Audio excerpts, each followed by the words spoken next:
Imbestigahan ng Office of the Ombudsman si Department of Agriculture Secretary Proceso Alcala kaugnay ng Garlic Cartel. Mula sa Sandigan Bayan, may report si Joyce Balancio live. Yes, Joyce.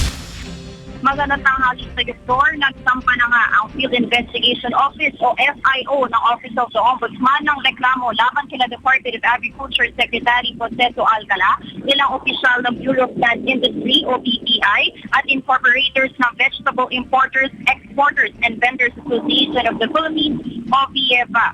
Kaugnay ito sa issue ng garlic cartel o yung pagtipa ng presyo ng bawang sa merkado mula January hanggang July 2014. Ito, Flor, ay matapos aralan ng FIO ang inihaing reklamo ng National Bureau of Investigation o NBI noong January 7, 2015 laban sa mga opisyal ng gobyerno na dapat managot sa issue. Sa transmittal letter ng NBI na isinumite sa Ombudsman, sinabi nilang nagkaroon ng monopolya sa merkado dahil ang VIEVA na may tanging supply ng bawang ang nagdikta sa mga presyo nito. Bagaman hindi kasama sa inireklamo ng NBI, si Department of Agriculture Secretary Alcala lumabas sa sariling investigasyon ng FOI na may pananagutan din siya. Si Alcala ang may direktang supervision sa BPI na siya nagbigay ng import permit sa VIEVA kahit wala itong accreditation.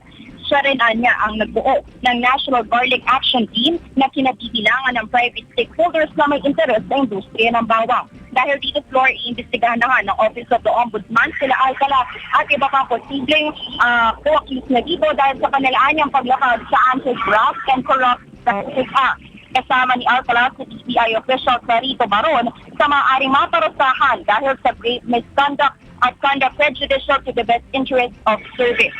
Flor, sa mga oras na ito, hinihin nga natin ang pahayag ang Department of Agriculture, particular na nga si Secretary Alcala, ngunit hindi pa siya nagbibigay ng kanyang statement. Hindi pa rin siya sumasagot sa ating mga tawag at text.